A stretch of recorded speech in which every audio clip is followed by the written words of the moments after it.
L'objectif in fine, c'est de pouvoir vraiment réunir toutes les eaux de ruissellement vers les étangs du parc qui est ici à proximité et vers la Seine, qui est un cours d'eau en fait qui traverse la région bruxelloise.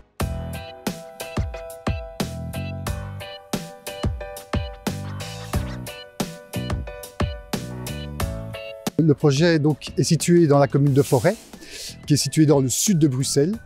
Et donc, il y a des contraintes sur le site.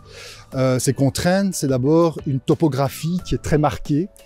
Et comme son nom l'indique, Forêt, c'est une commune qui était anciennement très boisée.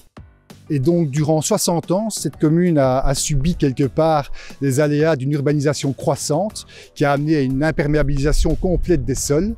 Et donc, le réseau d'égouttage s'est retrouvé fortement saturé et a amené à des inondations qui ont été de plus en plus récurrentes. La commune a décidé de mener un projet pilote, qui est ce projet-ci. Il y a toute une problématique relative à la gestion des inondations liées à ces eaux de ruissellement. Le principe consiste notamment à récupérer les eaux dans des fosses comme celle-ci. Ici, on a affaire à un jardin de pluie avec une ouverture en point haut et une ouverture en point bas. Donc, c'est un volume qui a été pensé pour pouvoir donc stocker une certaine quantité d'eau. Et ensuite, les eaux vont s'évacuer vers un dispositif de drainage.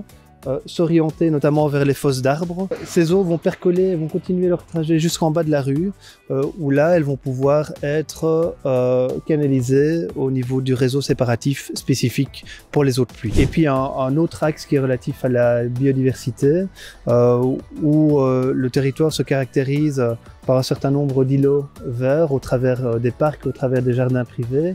L'urbanisation des dernières décennies a contribué à fractionner le maillage vert et un des objectifs ici était de pouvoir recréer des connexions au niveau de la biodiversité. Et les plantations vont contribuer à deux choses. La première, elles vont contribuer à dépolluer les eaux de ruissellement, donc ces eaux de pluie qui vont percoler sur les voiries et qui malgré tout vont se charger de polluants. Les plantations vont également contribuer à évacuer une certaine quantité d'eau par évapotranspiration qui rentre dans la stratégie de gestion des volumes d'eau à l'échelle du site.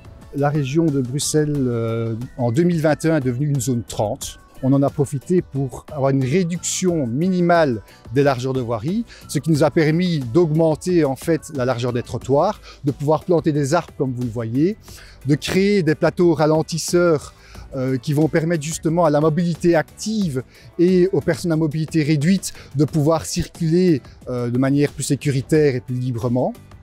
Et alors, on a aussi un réseau, une piste cyclable qui est suggérée au niveau de la voirie. Un autre axe important, c'est aussi l'amélioration du cadre de vie. Et donc, pour cela, on a créé des espaces, des lieux de rencontre qui sont derrière moi, qui permettent de ramener en fait une dynamique sociale et des espaces plus, on va dire, ludiques que sont une piste de pétanque, etc.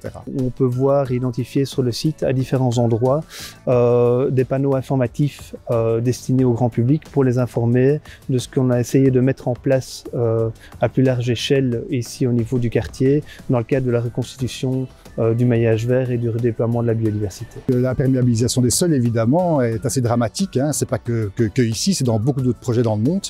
Et donc à ce moment-là, aujourd'hui, il faut vraiment lutter face à cela et de voir comment est-ce qu'on peut essayer à notre échelle, et je pense que c'est différentes échelles, peu importe, arriver à un consensus pour améliorer à nouveau ce cadre de vie qui avait disparu.